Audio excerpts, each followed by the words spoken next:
Hi, I'm Theodore Henry, and today on the pages of Jamaica Magazine, we're zooming in on World Tourism Day. Stay with us.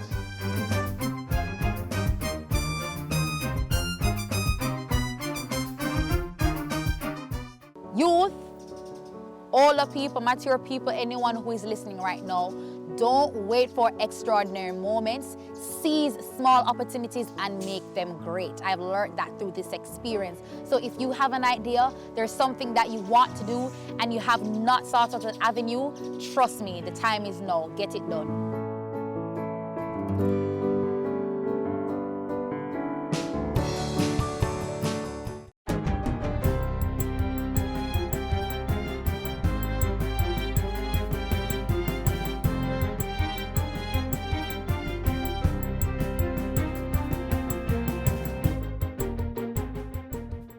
Good day, I'm Stephen McHugh, and this is your JIS News for Wednesday, September 26.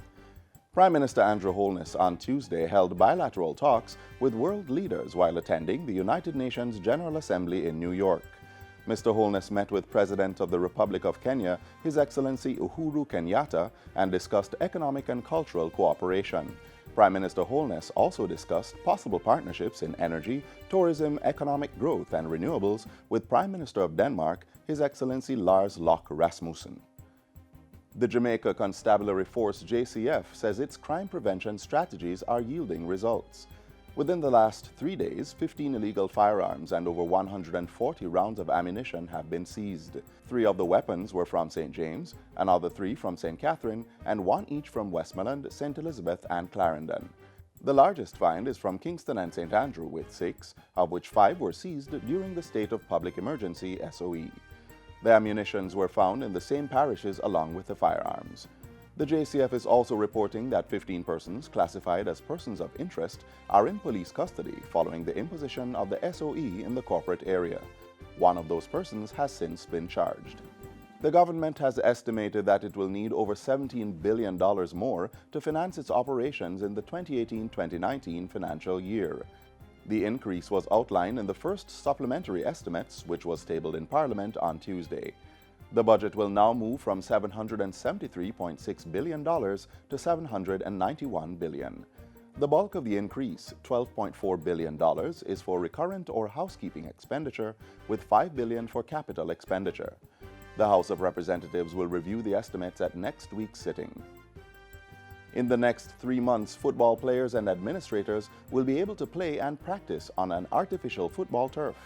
The Ministry of Sports and the Jamaica Football Federation broke ground for the construction of the turf at the Captain Horace Burrell Center of Excellence on the grounds of the University of the West Indies, Mona. One of the things that Captain was passionate about was the state of football pitches across the country. We have made some strides, mainly at the National Stadium, since Captain Burrell began his advocacy for improved pitches.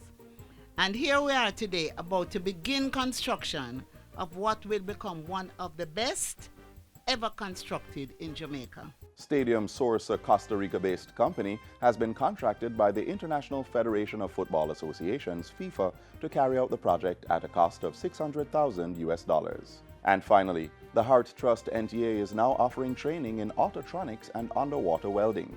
The new areas result from a partnership between the Maritime Authority of Jamaica and international engineering company Festo. The training allows for the certification of approximately 4,000 persons per year to repair small and large vehicles as well as sea vessels. President at the Caribbean Maritime University, Dr. Fritz Pinnock, says it represents the largest capacity for engineering and technology training and certification in the Caribbean. When you have a Festo certificate, you can go to any 179 countries and work. So we're giving you global currency. When we partner with Festo, what we're doing is not buying equipment, it's a whole training system that comes with this certification. So we're offering a certificate that you can take to 179 countries of the world and trade, including all of the G7 countries. Dr. Pinnock was speaking at a JIS think tank on Tuesday. And that's it for JIS News Today. I'm Stephen McHugh. Thanks for watching.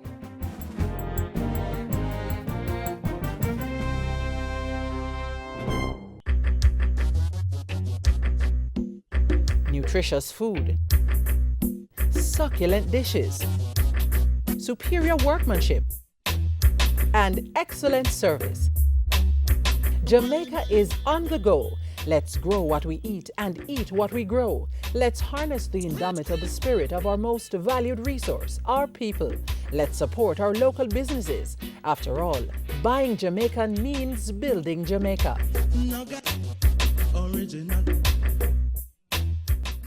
For your household furnishing and decorative pieces, local artisans can fulfill your desires. From the bedroom to the dining area, your entertainment room, and even your walls. Exquisitely designed pieces that will make your guests wish they could stay.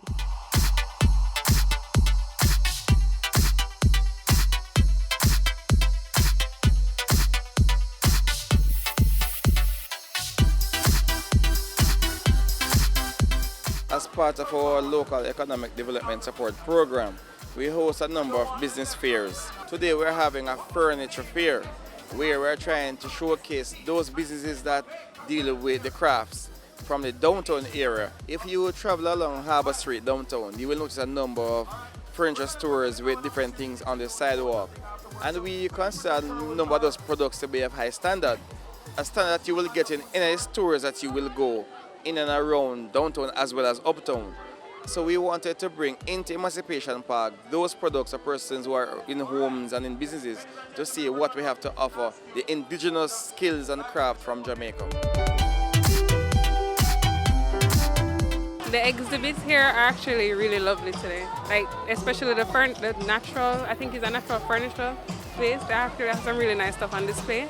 I believe in nature taking the dominant role in everything we do. So I want to highlight the beauty of nature, and that's why I go for stuff that look the way nature presents it already.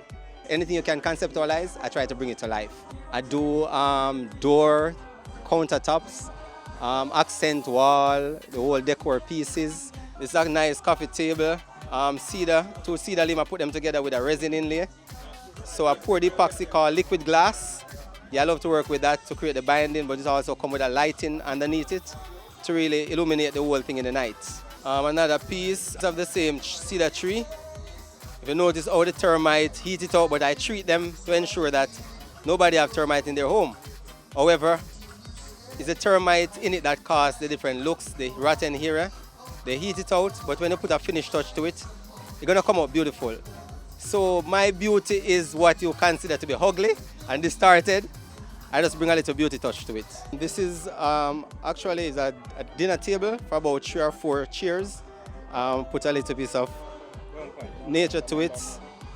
So it comes with a wood root of a orange tree, and it's also a guango base and a guango top. These wall pieces are what a Jamaican famous wood called logwood. Growing up in the country, I always love it, so I bring some little touch to it to finish them, but it's all natural. Unit Wicker has been around for over 25 years. We manufacture wicker, rattan, and we also do fully upholstered furniture. The wicker industry right now, the importation is giving us a beating right now, to be honest. Right? So customers are normally going for the plastic furniture, but when it comes to durability, the wicker is the way to go. So we'll normally recommend, and we're saying to the customers, the plastic furniture normally ends back up to me because it cannot take the rain and it cannot take the sun. So it comes back to me to cut it off and put on the wicker.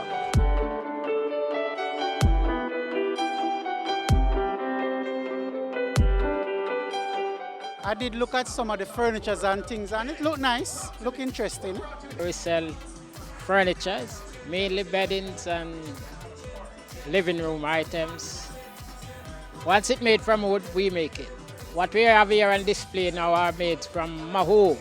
That's a national wood. Purchase of maho from the people who cut it. You can purchase from the forestry department. We use the maho, we use the Spanish elm, cedar, and mahogany. Those are what we mainly use. They're more comfortable working with, and they give you a proper finish, lasting, life-lasting products you get from them. I think this is a great event, and STC should really look into having monthly booth like this? We started 28 years ago, believe it or not. We cater to hotels, villas, private people, doing furnishings with Jamaican bamboo, totally Jamaican products, all handmade. And we use the internet to market and a website, Facebook.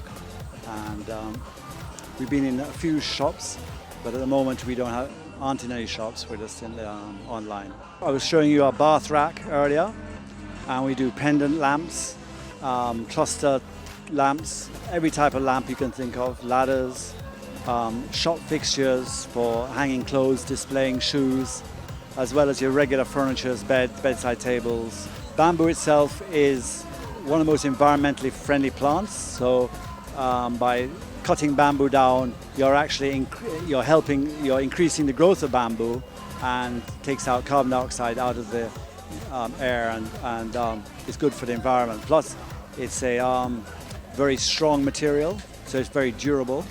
And in places like by the sea, it doesn't rust. So we use bamboo dowels, no nails and things like that, so no rusting. We also create very comfortable designs. So everything is designed for luxury, comfort, put your legs up, get back, you know? I saw this piece from a mile. It's like a city. Looks like a city, you can see. The buildings, the road, you know, some of the other buildings. But I want it for my studio. And it represents like naturalness. So I'm gonna put these pieces in my studio. I have on display abstract pieces.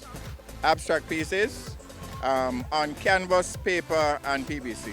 The colors here today are based on PVC material, canvas, as well as paper. And there are colors inspired by people around me, my family, my son, my wife. So yeah, they are bright colors. Buy local, because we have tremendous products locally, and when we buy local, we provide the bread for more than one of us, yeah? So we need to grow our economy, and the best way to grow our economy is to buy local.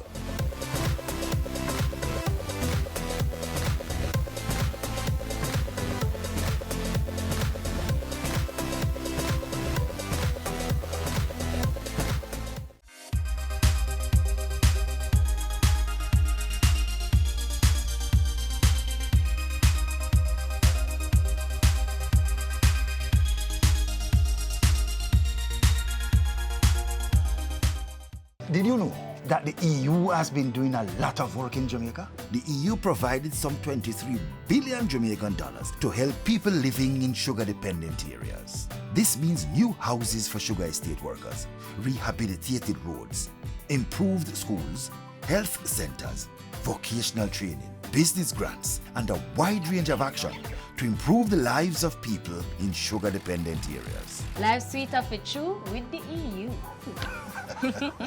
Jamaica is the first commercial producer of bananas in the Western Hemisphere. And while the industry has had various challenges over the years, bananas continue to be a staple right across the island.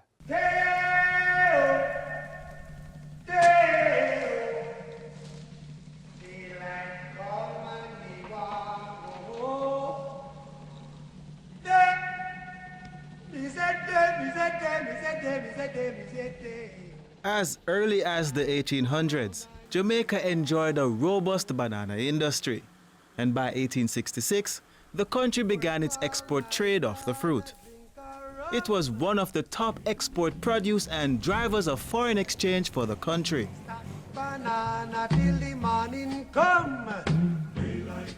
For years, the country and farmers alike enjoyed the success which saw up to 70,000 tons of banana being exported in 1993.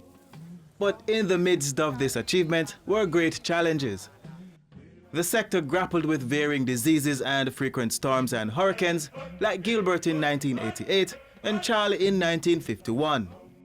The banana industry also had to face trade liberalization, falling prices, and low competitiveness.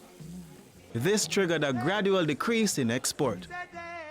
The final blow to the banana industry and to the livelihoods of many farmers was the passing of Hurricane Dean and Tropical Storm Gustav in 2007 and 2008. During this time, export fell to its lowest level. Some 800 jobs were lost, with the closure of an estate in St. Thomas by a major stakeholder. Eventually in 2008, the export of bananas stopped. With the support of the European Union, a long-standing partner, which provided funding, the government of Jamaica implemented programs to revive the banana sector. Between 2009 and 2011, priority was given to strengthening the technical and administrative support teams of the Banana Board. And it was during this period that the EU Banana Support Program was established. Funding to support the undertakings amounted to over 116 million Jamaican dollars by the government, as well as over 677,000 euros by the EU. This strategic approach to revitalize the banana industry would see production picking up and the resumption of export in 2011. The EU has been a great partner. In fact, it's our largest partner in the government and certainly in the agriculture sector in terms of grant resources. And those resources have helped to support in a very significant way. European Union has been supporting the banana sector since 1996, so it's not something new, and that commitment is very strong. We recognize the importance of bananas to Jamaican people and Jamaican culture.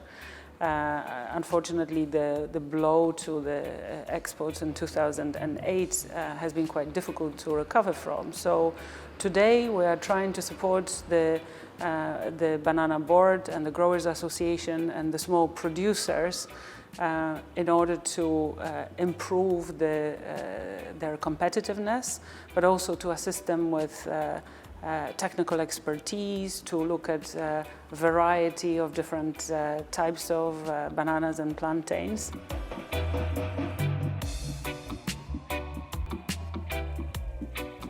Over the years, the help is more than 40 billion Jamaican dollars. We have benefited tremendously as recovery from risk management, from hurricanes. They provided tremendous help to recover each time when there's a disaster. The revitalization of the industry saw the implementation of the Jamaica Banana Accompanying Measures (JBAM) program in 2012. Approximately 1,400 farmers in banana-producing parishes of St. Catherine, St. Thomas, Portland, St. Mary and St. James are targeted under the program. They are introduced to new varieties of the crop, notably the Fia. This type gives 30 to 50% more yield and is good for cooking and producing chips. As the focal point with all Jamaica's international development partners, the PIOJ works with the Rural Agricultural Development Authority, RADA, to ensure that the funds provided by the EU support the country's long-term development goals. What that means is that RADA now provides that technical support. It provides administrative support to the program to ensure that the funds received from the EU are actually spent on time, effectively, and actually do what they are actually designated to be doing. And so far, the project has actually achieved a lot on the ground. Among the outcomes of the Jamaica Banana Accompanying Measures program are improvements to the Banana Board's laboratories. The research and development labs were outfitted with the latest equipment to carry out testing on disease samples and develop pesticides. The Banana Board is now able to produce a variety of plantlets from their new tissue culture biofactory.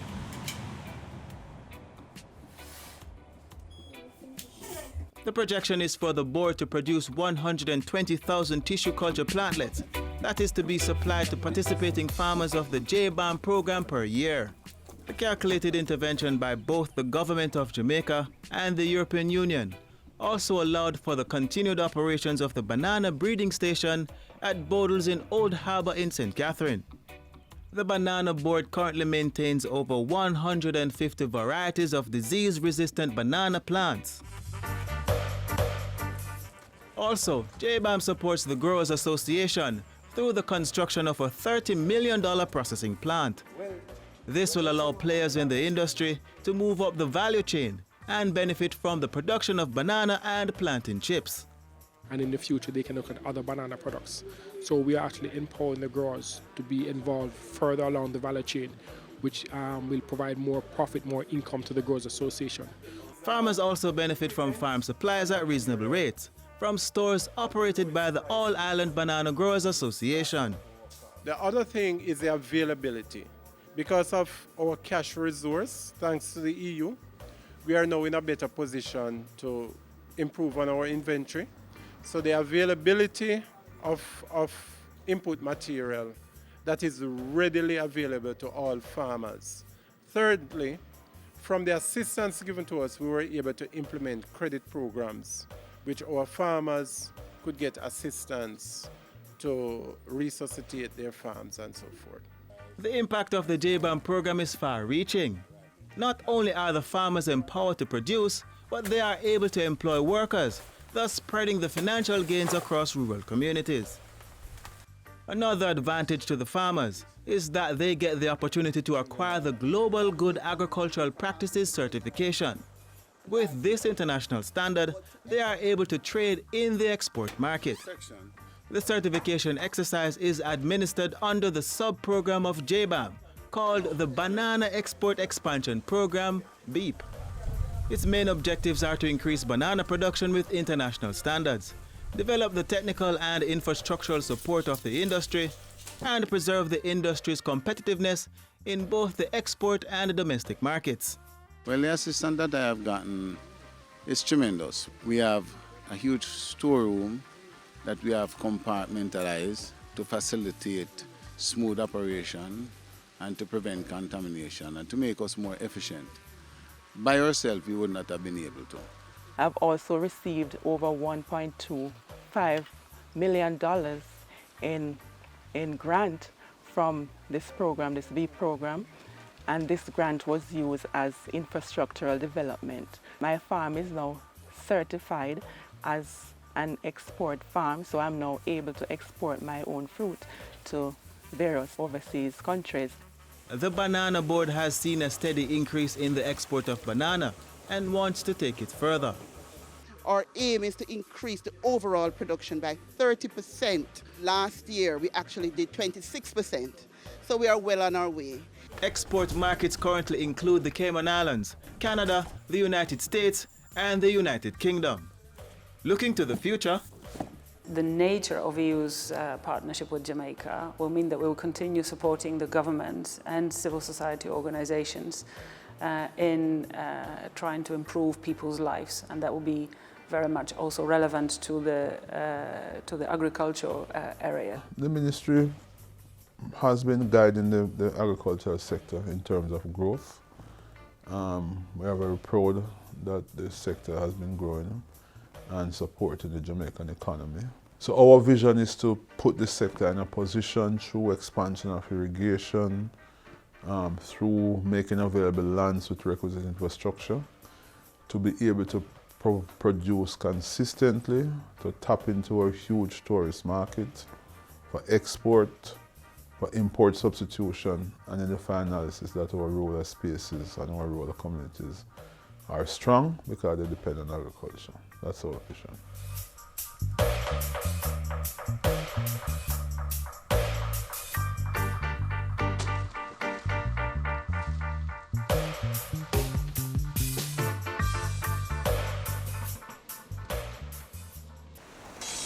Let's get a little breeze on this land. All right. Now let's get some bounce in the rhythm. All right. Let's get some fire on our hearts. Now that is what we call all right. Run, come, get some Jamaica. It's always beautiful in Jamaica. Everything usually be green and pretty. We have beautiful water. Temperature that is normal temperature. The water never cold. We've been into business for about 13 years. JUSC-COOL. Just cool. It's spelled with 3 0. We make 3 different types of pudding. We make potato, we make cornmeal, and we make total. This is the cornmeal, okay? That's actually almost the last process. What he's gonna do now, he's gonna put a gel on top. Within no time, he has to take it off because the gel give it a nice taste. We have the people like Shelley and Fraser came here. We have, you could name the biggest artists, Shabba Ranks, name them all. Being the Man, they all come here and buy their pudding. This is what we grew up on. Now, when the people come to Jamaica, everybody, as soon as they land off the plane, this is where they come. They want to taste this pudding because it brings them back to the old days. The long time days when they was kids growing up and they used to sit on the fire and watch their mama, their grandmother bake the pudding. We try not to change off our roots, we try to keep it that way. And not only that, we have a lot of love because we're all about love.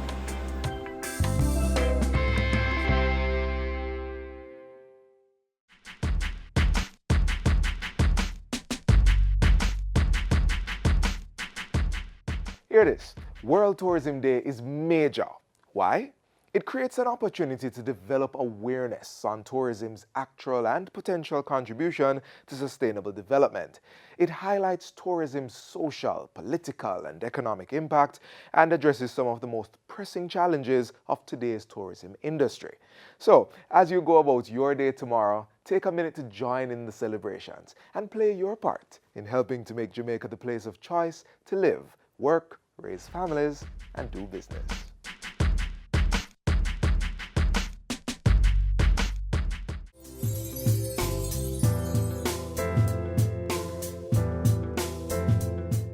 And this is where we'll have to leave you for today's show.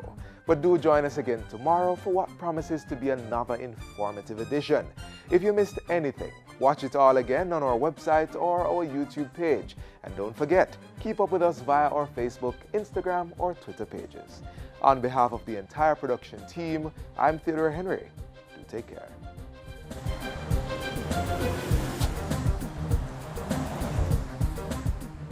This has been a production of the Jamaica Information Service, the voice of Jamaica.